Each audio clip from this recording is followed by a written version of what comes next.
Hello friends, welcome to my channel Vihaan Krishna vlogs.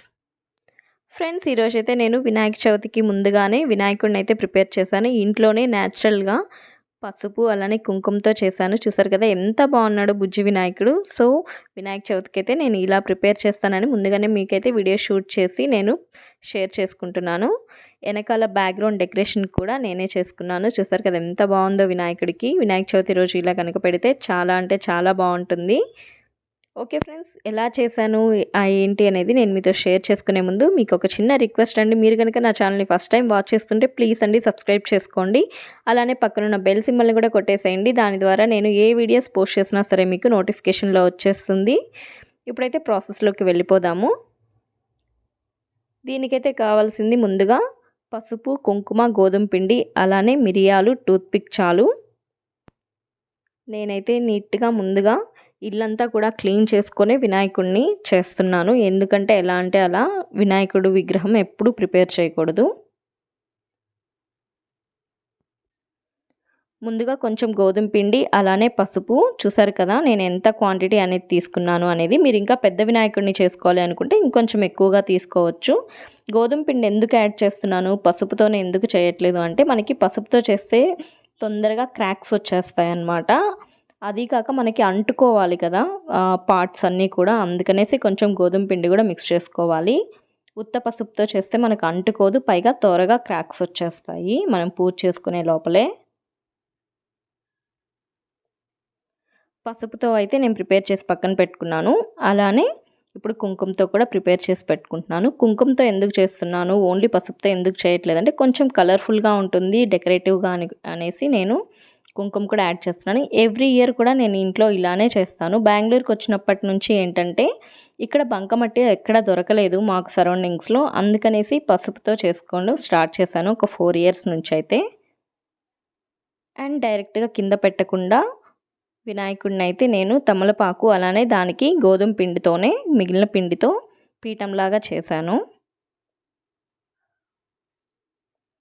కొంచెం కలర్ఫుల్గా ఉంటుంది కదా, వైట్, ఎల్లో అలానే రెడ్ కలర్, అందుకనేసి ముందుగా అయితే పిండి ముద్దలు తీసుకొని నేను పార్ట్స్ అన్నీ కూడా ఏమేం కావాలనే అన్నీ కూడా నీట్గా చేసి పక్కన పెట్టుకున్నాను. ఆ తర్వాత అన్నిటినీ కూడా చూస్తున్నారు కదా 1 బై 1 మనకి ఏమేం పార్ట్స్ మనం చేసుకున్నాము అనేసి 1 బై 1 అన్నీ నీట్గా చేసుకోవడమే. నేను వెనకాల టూత్పిక్ ఎందుకు పెడుతున్నాను అంటే కొంచెం స్టిఫ్గా ఉంటుందని ముందుకు పడిపోకుండా. నేనైతే ప్రెసెంట్ చిన్న వినాయకుడిని చేస్తాను. వినాయక చవితి రోజు అయితే కొంచెం పెద్ద వినాయకుడిని చేస్తాను. మీరు కూడా కావాలంటే పెద్దగా కొంచెం వినాయకుడిని చేసుకుంటే సరిపోతుంది, కొంచెం ఎక్కువ పిండి పసుపు కలుపుకుంటే. అండ్ మన చేతులతో మనం చేసుకుని పూజ చేసుకుంటే ఆ హ్యాపీనెస్సే వేరుంటుంది. వినాయకుడిని చూసుకున్నప్పుడల్లా మనకి బుజ్జి వినాయకుడు. చూసారు కదా నేను రెడ్ కలర్ ఎందుకు మిక్స్ చేశాను అంటే పంచలాగా చేశాను అనమాట. అలాగే కండువా కూడా ప్రిపేర్ చేద్దామనేసి. తర్వాత బాడీ పార్ట్స్ అంతా కూడా ఎల్లోగా పెట్టేస్తున్నాను. బంకమట్టితో కానీ పసుపుతో కానీ ఏదైనా సరే మనం చేసుకుంటే ఆ హ్యాపీనెస్ వేరుగా ఉంటుంది, బయట తీర్చుకునే బొమ్మల కన్నా కూడా చాలా న్యాచురల్గా. అండ్ పైన కండువా కూడా చేసేసాను. నేనైతే వీడియోని కొంచెం ఫాస్ట్ ఫార్వర్డ్ చేశాను ఎందుకంటే టైం తీసుకుంటుంది. మనకి ఓన్లీ పిండి మిక్స్ చేయడానికి, పసుపు మిక్స్ చేయడానికే టైం పడుతుంది కానీ బొమ్మని ప్రిపేర్ చేయడానికి అంత టైం ఏం తీసుకోదండి, చాలా త్వరగానే అయిపోతుంది అసలు.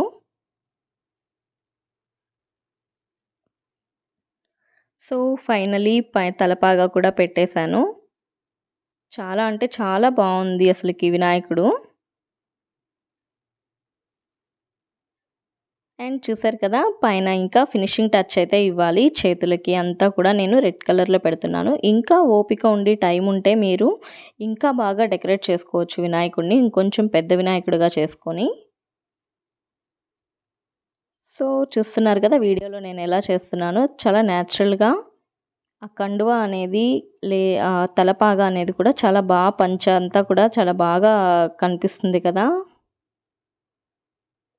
సో మా బుజ్జి వినాయకుడైతే రెడీ అయిపోయాడు. ఇంకా ఫైనల్ టచ్ ఇంకా కళ్ళు పెట్టేస్తే సరిపోతుంది. కళ్ళు కోసం మిరియాలు కనుక తీసుకుంటే చాలా న్యాచురల్గా చాలా బాగుంటుంది వినాయకుడు.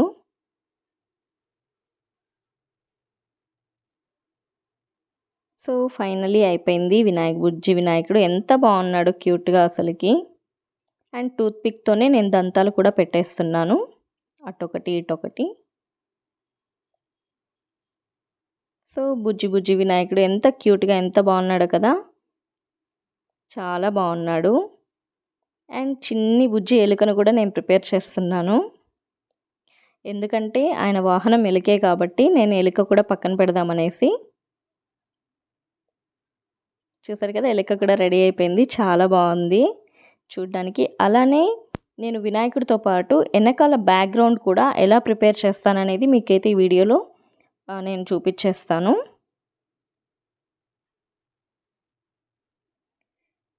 అండ్ ఫైనలీ వినాయకుడు అయిపోయాడు. ఇంకా వెనకాల బ్యాక్గ్రౌండ్ అయితే నేను చూసారు కదా, ఒక పల్చగా ఉండే ధర్మాకోల్ అయితే తీసుకున్నాను. మీరు అట్టముక్క కూడా తీసుకోవచ్చు. అలానే తమలపాకులు, గుండు పిన్నులు తీసుకున్నాను, ఈజీగా మనకి గుచ్చొచ్చు అనేసి. ఈ వీడియోలో చూపించిన విధంగా మీరు నీట్గా ఇలా అన్నీ కూడా ప్రిపేర్ చేసి పెట్టుకోవచ్చు, తమలపాకులంతా కూడా.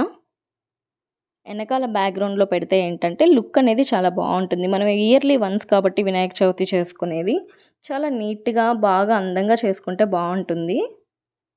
చూసారు కదా ఎంత బాగుందో అసలు, సింపుల్గా ఇంట్లోనే మనకి దొరికే వాటితోనే. అండ్ నేను కూడా చూసారు కదా, పూలు కూడా పెట్టేశాను, అలానే పీఠం కూడా వేసేసి వినాయకుడిని అయితే పెడుతున్నాను.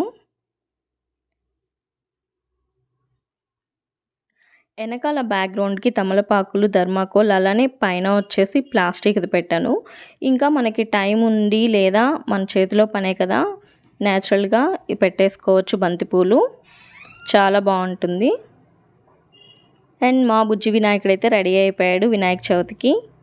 ఎలా ఉన్నాడు అనేది కామెంట్ చేయండి. అలానే వీడియో నచ్చితే లైక్ చేయండి, షేర్ చేయండి, సబ్స్క్రైబ్ చేయడం మాత్రం అస్సలు మర్చిపోవద్దు.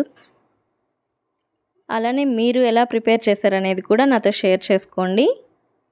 ఫైనల్గా మా వినాయకుడు అయితే రెడీగా కూర్చున్నాడు, చేతిలో అయితే లడ్డు పెట్టుకొని.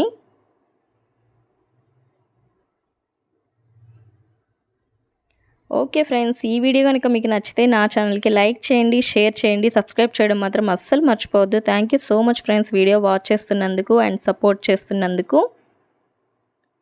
ఈ వీడియో అయితే మీకు కంపల్సరీ నచ్చుతుందనే ఆశిస్తున్నాను.